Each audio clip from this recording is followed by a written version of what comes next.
అత్యాధునిక labs, international collaborations, advanced placements. మీ dream career ని రీచ్ అవ్వడానికి మీ best choice Godavari global university. Welcome to I dream media. So మహిళల్లో హార్ట్ అటాక్ అంటే ఈ మధ్యకాలంలో ఈ కేసులు ఎక్కువగా నమోదవుతున్నాయి. మహిళల్లో హార్ట్ అటాక్ అనేది ఎక్కువగా చూస్తున్నామని చెప్తూ ఉన్నారు. దీంట్లో వాస్తవం ఎంత? మహిళలకి హార్ట్ అటాక్ వస్తే అసలు ఎలాంటి లక్షణాలు కనిపిస్తాయి? సో ఎలా గుర్తించాలి? టెస్ట్లు అంటే ఏమున్నాయి? మహిళల్లో హార్ట్ అటాక్ రాకుండా ఎలాంటి జాగ్రత్తలు తీసుకోవాలి? పూర్తి వివరాలు తెలుసుకుందాం. మనతో పాటు ఉన్నారు ప్రముఖ ఇంటర్వెన్షనల్ కార్డియాలజిస్ట్ డాక్టర్ ముఖర్జీ గారు. డాక్టర్ గారు నమస్తే అండి. నమస్తే అండి. డాక్టర్ గారు, జనరల్గా హార్ట్ అటాక్ గురించి మాట్లాడుకుంటే మెన్లో మాట్లాడతాము, కానీ విమెన్లో అప్పుడప్పుడు అడపదడప కేసులు అనేది మనం మాట్లాడాము. అయితే ఇప్పుడు ఉమెన్లో కూడా ఎక్కువగా కేసులు నమోదవుతున్నాయి, హార్ట్ అటాక్ ఎక్కువగా వస్తుంది అంటున్నారు. నిజమేనా డాక్టర్ గారు? అంటే ఉమెన్ లోపల హార్ట్ అటాకే ఒక ప్రధానమైన కారణం మరణానికి. ఉమెన్లో కూడా మరణానికి ప్రధానమైన కారణం కార్డియోవాస్కులర్ డిసీజే. కాకపోతే మెన్ కన్నా లేట్గా వస్తుంది విమెన్లో. అంటే మెన్కి 50 years అప్పుడు అలా వస్తే విమెన్కి 60 years అప్పుడు వస్తుంది. సో ఇప్పుడు ఏమవుతుందంటే స్లోగా ఆ అంతరం కూడా తగ్గిపోతుంది. విమెన్కి కూడా కొంచెం తొందరగా రావటం, ఉమెన్కి కూడా ఎక్కువ రావటం. మొన్న ఒక 31-year-old లేడీకి హార్ట్ అటాక్ వస్తే స్టెంట్ చేయడం జరిగింది. అంటే తక్కువ వయసులో హార్ట్ అటాక్లు రావడం అనేది మేల్స్లో ఎక్కువ చూసేవాళ్ళం. ఈ మధ్య విమెన్లో కూడా ఎక్కువ అవుతా ఉంది, ఖచ్చితంగా పెరుగుతా ఉంది. ఎక్కడ తేడా వచ్చింది డాక్టర్ గారు? అంటే అన్నీ మనకు తెలిసిన విషయాలే, కొత్తగా వచ్చిన తేడాలు ఏమి లేవు. అంటే డయాబెటీస్ రేట్స్ పెరగడం అనేది లేడీస్లో ఒకటి ఇంపార్టెంట్గా మనం అర్థం చేసుకోవాలి. యూజువల్గా లేడీస్లో ఎట్లా ఉంటుందంటే ఆ హార్మోనల్ ప్రొటెక్షన్ ఉంటుంది. అంటే మెనోపాజ్ దాటిన తర్వాతనే యూజువల్గా హార్ట్ అటాక్లు వస్తాయి. కానీ మెనోపాజ్ ముందే ఆ రిస్క్ ఉండేది 2 రకాలుగా వస్తుంది. ఒకటి షుగరు, రెండోది స్మోకింగ్కి ఎక్స్పోజ్ అవటం. అంటే అది ప్యాసివ్ స్మోకింగ్ అయినా సరే, ఇంట్లో ఎవరన్నా ఎక్కువ సిగరెట్లు తాగుతూ ఉన్నారనుకోండి, అక్కడ ఉండే లేడీస్కి కొంత రిస్క్, వాళ్ళకి బెనిఫిట్ పోతుంది, హార్మోనల్ వల్ల వచ్చే బెనిఫిట్ పోతుంది. సో అందుకని డయాబెటీస్ ఉన్న వాళ్ళకి ఆ డయాబెటీస్ పెరిగిపోవడం వల్ల ఇప్పుడు మనకి ఎప్పుడైతే లైఫ్ స్టైల్ మారిపోయిందో, కొంచెం ఎక్సర్సైజ్ తక్కువ అయిపోవడం, ఇంట్లో ఉన్న గృహిణులకు కూడా ఇంతకుముందు వాళ్ళే అంట్లు తోముకోవడం, వాళ్ళే బట్టలు ఉతుక్కోవడం, వాళ్ళే అన్ని పనులు చేసుకోవడం ఉండేది. ఇప్పుడు సాధ్యమైనంత వరకు ఎవరు చేయట్లా. సో ఒక వాషింగ్ మిషన్ ఉంటుంది, ఒక ఫ్లోర్ క్లీనర్ ఉంటుంది, లేకపోతే ఒక మెయిడ్ ఉంటుంది. బట్ ఎవరికి పని అనేది ఎక్కువ లేదు, ఈజీ అవైలబిలిటీ ఆఫ్ ఫుడ్. ఇంతకుముందు ఏమైంది, లేడీస్కి కొంచెం లాస్ట్లో తినడం అట్లా ఉండేది. సాధ్యమైనంత వరకు వాళ్ళకి ఫుడ్ తక్కువ ఉండేది. ఇప్పుడు ఏమవుతుందంటే ఫుడ్ అబండెన్స్లో ఉంటుంది, మంచి విషయమే. కాకపోతే ఆ మంచి విషయంతో పాటుగా ఫుడ్ అబండెన్స్తో పాటుగా ఆ కార్బోహైడ్రేట్స్ అనేవి అధికంగా అయిపోవడం, సాచురేటెడ్ ఫ్యాట్స్ అధికంగా అయిపోవడం, వీటి వల్ల హార్ట్ అటాక్లు రావడం పెరుగుతుంది. సో ఓవరాల్గా మనకి లైఫ్ స్టైల్ మాడిఫికేషన్తో డయాబెటీస్ అనేది, మెటబాలిక్ సిండ్రోమ్ అనేది ఎక్కువ అయిపోవటం వల్ల, కొన్ని కల్చరల్ చేంజెస్ మన లివింగ్లో రావటం వల్ల, ఈ 2 కారణాలు ప్రధానంగా చూస్తాను నేను హార్ట్ అటాక్ ఉమెన్లో పెరగడానికి. అయితే ఉమెన్లో హార్ట్ అటాక్ చాలా సైలెంట్గా వస్తుంది అంటారు, అది ఏంటి డాక్టర్ గారు? అవునండి. ఇప్పుడు మనం మామూలుగా హార్ట్ అటాక్ అంటే ఏమనుకుంటాం, ఛాతీ మధ్య భాగంలో వస్తుంది, నడిస్తే ఎక్కువ అవుతుంది, లేకపోతే తగ్గుతుంది, విపరీతంగా నొప్పి వచ్చి ఇమీడియట్గా చూడగానే అందరికీ అర్థమైపోతుంది, ఏదో హార్ట్ అటాక్ ఉంది, ఇమీడియట్గా దీన్ని తీసుకోవాలి అని. లేడీస్లో ఈ రకంగా రాదు.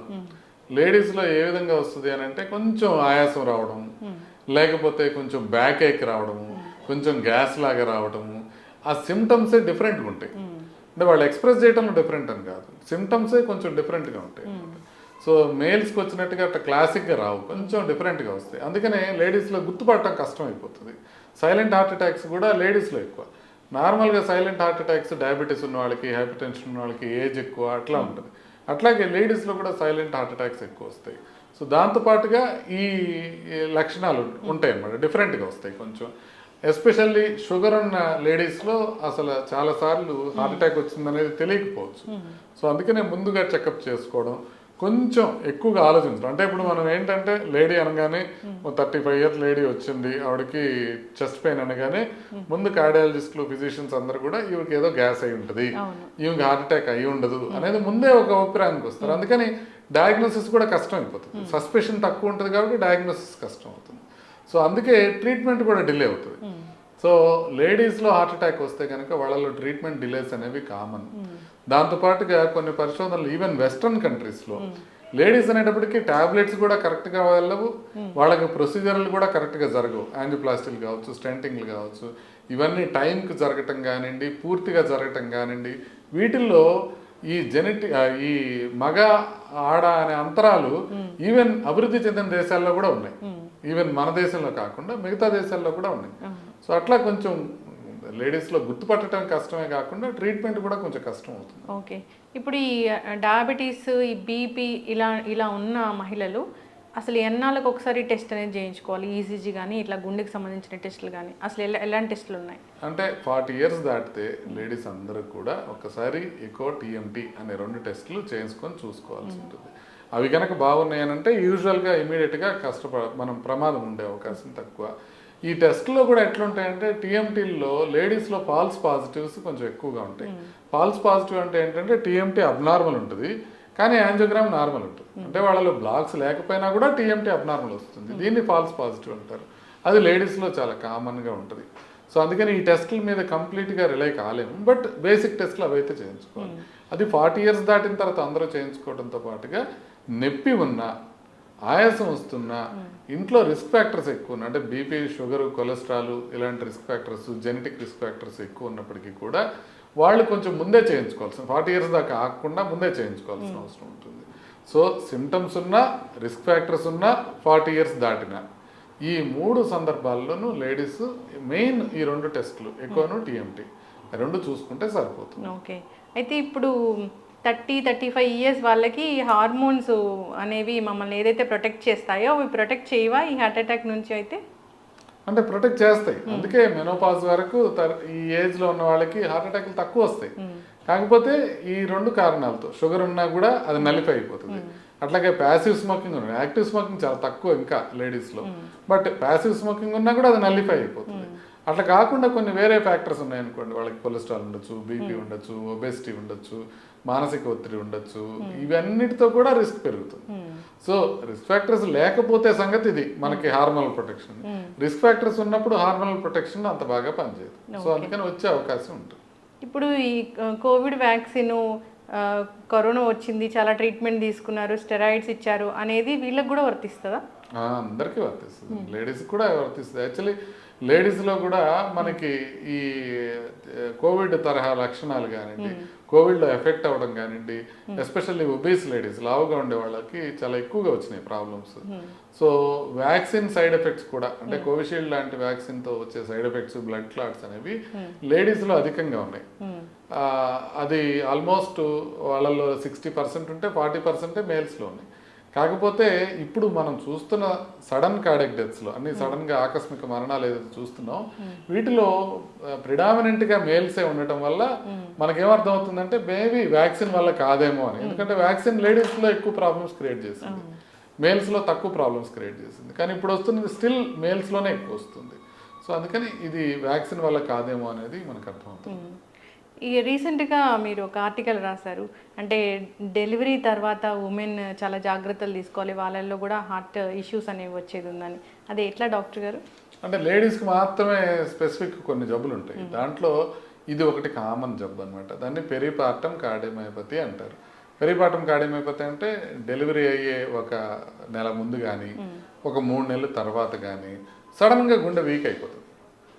పోలియో వస్తే మజిల్ ఎట్లా వీక్ అయిపోతుందో గుండె కండరం అట్లా వీక్ అయిపోతుంది. ఎవరిలో వస్తుందో ఎవరిలో రాదనేది జెనెటిక్ ఇన్ఫ్లుయెన్స్ మీద ఆధారపడి ఉంటుంది, మనం కంప్లీట్గా చెప్పలేము. సో అలా వస్తే కనుక ఇమీడియట్గా వాళ్ళకి ఆయాసం రావటము, పడుకుంటే ఆయాసం ఎక్కువైపోవడం, దగ్గు రావటము, కాళ్ళు వాపులు రావడం, ఇట్లాంటి సమస్యలు వస్తాయి. అలాంటివి వచ్చినప్పుడు ఒక్కసారి ఎకోకార్డియోగ్రామ్ చేసి చూసుకుంటే ఒకవేళ పంపింగ్ వీక్గా ఉంటే ప్రెగ్నెన్సీ వల్ల వచ్చిన ప్రాబ్లం కింద మనం దాన్ని భావించాలి. దాన్ని పెరిపార్టమ్ కార్డియోమయోపతి అంటారు. అలా ఉంటే కనుక దానికి ట్రీట్మెంట్ తీసుకుంటే చాలా మంది రికవర్ అయిపోతారు. మోర్ దాన్ 60% ఏమీ ప్రాబ్లం లేకుండా రికవర్ అయ్యే ఛాన్సెస్ ఉంటాయి. ఒక 40% మాత్రం కొంచెం పంపింగ్ ఇంప్రూవ్ కాకపోయినా, లేకపోతే డిటరేట్ అయినా అయ్యే అవకాశం ఉంటుంది. సో దాన్ని ఈజీగా తీసుకోకూడదు. ఒక్కసారి కనుక ప్రెగ్నెన్సీలో ఆ సమస్య వస్తే తర్వాత మళ్ళీ ప్రెగ్నెంట్ అయితే రికవర్ అయిపోయినా కూడా మళ్ళీ అదే వచ్చే అవకాశం ఉంటుంది. అందుకనే ఒకసారి ప్రెగ్నెన్సీలో పెరిపార్టమ్ కార్డియోమయోపతి వస్తే ఇక మళ్ళీ 2వ ప్రెగ్నెన్సీకి వెళ్ళొద్దు అని చెప్తా ఉన్నట్టు, వాళ్ళు రికవర్ అయినా కూడా. సో అందుకోసమనే రికవరీ అయ్యే అవకాశం ఉంటుంది, బట్ రికవరీ అయిన తర్వాత కూడా వాళ్ళు జాగ్రత్తలు తీసుకోవాల్సిన అవసరం ఉంటుంది. Yes sir. సో డాక్టర్ గారు, ఉమెన్లో హార్ట్ అటాక్, హార్ట్ ఇష్యూస్ గురించి మాట్లాడుతున్నాం కాబట్టి ఒక 40 నుంచి మనం ఈ టెస్ట్లు అనేవి హార్ట్కి సంబంధించి చేయించుకుంటే మంచిదా? ఖచ్చితంగా హార్ట్కి సంబంధించిన టెస్ట్లు అన్ని 40 తర్వాత చేసుకోవాలి. ఓకే. ఇప్పుడు ఈవెన్ యాంజియోగ్రామ్ తీసుకున్నారనుకోండి, యాంజియోగ్రామ్లో కూడా లేడీస్లోను మెన్లోను డిఫరెంట్గా ఉంటాయి. లేడీస్లో కొంచెం రక్తనాళాల సైజు తక్కువ ఉండటంతో పాటుగా ఒక స్పెషల్ జబ్బు ఉంటుంది, స్కాడ్ అనే ఒక జబ్బు ఉంటుంది రక్తనాళాల్లో, స్పాంటేనియస్ కరోనరీ ఆర్టరీ డిసెక్షన్ అంటారనమాట. అంటే రక్తనాళం గోడల లోపల చీలికలు ఏర్పడడం, దాంతోపాటుగా ఇరోజన్ అంటారు అనమాట. అంటే మామూలుగా మనం హార్ట్ అటాక్లు ఎట్లా వస్తాయి, ప్లాక్ వస్తుంది, కొలెస్ట్రాల్ ప్లాక్. ఆ కొలెస్ట్రాల్ ప్లాక్ దాని మీద క్లాట్ ఫామ్ అయ్యి దాంతో వస్తుంది. అంటే ప్లాక్ రప్చర్ అయ్యి ఆ ప్లాక్ రప్చర్ మీద క్లాట్ ఫామ్ అయ్యి మనకి హార్ట్ అటాక్ వస్తుంది. లేడీస్లో కొంత డిఫరెంట్గా ప్లాక్ ఇరోజన్ అని ఏర్పడుతుంది. అంటే పెద్ద పగుళ్ళు కాకుండా చిన్నగా గీరుకున్నట్టుగా చిన్న ప్రాబ్లమ్స్ వచ్చినా కూడా వాళ్ళ క్లాట్స్ వస్తాయి. సో అందుకని ఈ ప్లాక్ ఇరోజన్ అనేది ఒక కొత్త మెకానిజం అనమాట లేడీస్లో హార్ట్ అటాక్ రావడానికి. ఇలా లేడీస్లో రక్తనాళాల్లో కూడా డిఫరెన్సెస్ ఉంటాయి. సో 40 years దాటిన తర్వాత అందరూ చెకప్ చేయించుకోవడం మంచిది. అసలు ఇంకా ముందే కొంచెం ఇప్పుడు 20-25 దాటినప్పుడే ఒకసారి కొలెస్ట్రాల్ ఎట్లా ఉంది, బీపీ ఎట్లా ఉంది, షుగర్ ఎట్లా ఉంది అనే బేసిక్ టెస్ట్లు అయితే చేయించుకుంటే మంచిది. అంటే ఇప్పుడు మనం చెక్ చేస్తే కానీ బీపీ ఎంత ఉందో తెలియదు, చెక్ చేస్తే కానీ కొలెస్ట్రాల్ ఎంత ఉందో తెలియదు. చాలా మందికి షుగర్ కూడా సైలెంట్గానే ఉంటుంది. సో అందుకని అవి కూడా మనం చెక్ చేసుకొని చూసుకుంటే, ఒకటి మనం ఏదైనా ప్రాబ్లం వస్తే ముందే గుర్తుపట్టచ్చు, రెండోది ఏదైనా బార్డర్ లైన్ ఉంటే మనం అప్పటికే లైఫ్ స్టైల్ మార్పుతో దాన్ని కంట్రోల్ చేసుకోవచ్చు. ఇప్పుడు ఫర్ ఎగ్జాంపుల్ ప్రీ డయాబెటీస్ ఉందనుకోండి, ఇమీడియట్గా బరువు తగ్గి ఎక్సర్సైజ్ ఎక్కువ చేసి మనం దాన్ని కంట్రోల్ చేసుకోవచ్చు, అది డయాబెటీస్కి వెళ్ళకుండా. అదేవిధంగా ఈ ఫస్ట్ ప్రీ హైపర్ టెన్షన్ ఉందనుకోండి, బీపీని కూడా మనం ఎర్లీ స్టేజ్లోనే గుర్తించి మనం దాన్ని తగ్గించుకోవచ్చు. బీపీ అసలు ఎంత ఉంటే హార్ట్ మీద ప్రభావం చూపిస్తుంది? అసలు నార్మల్ ఇంటి దగ్గర 130/80 కన్నా తక్కువ ఉండటం నార్మల్.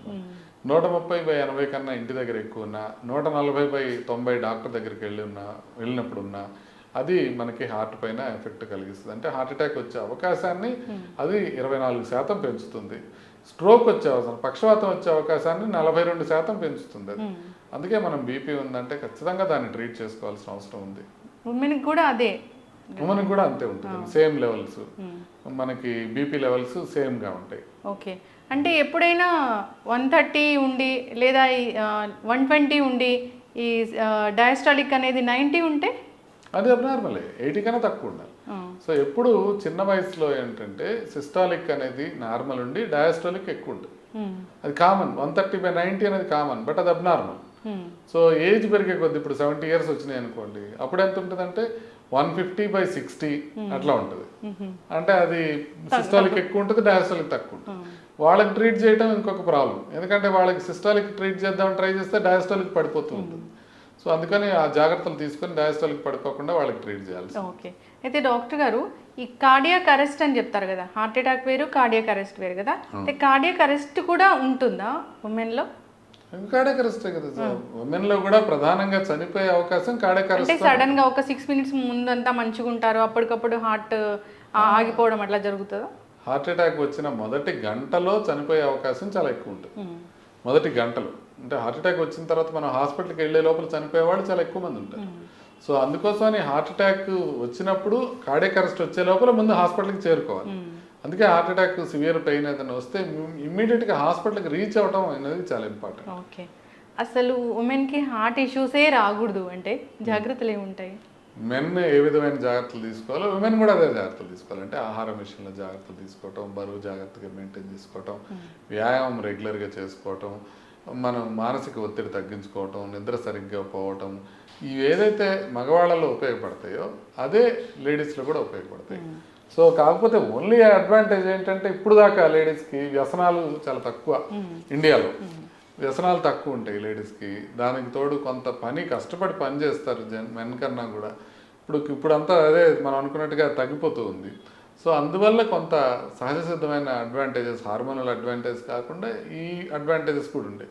ఇప్పుడు కొత్తగా విమెన్ వేపింగ్ చేయడం మొదలుపెట్టారో, స్మోకింగ్ చేయడం మొదలుపెట్టారో, ఆల్కహాల్ అనేది ఎప్పుడైతే ఆ అప్పర్ సోషియో ఎకనామిక్ గ్రూప్స్లో కామన్ అయిపోతుందో లేడీస్లో, అప్పుడు మనకి అడ్వాంటేజెస్ అన్నీ పోయే అవకాశం ఉంటుంది.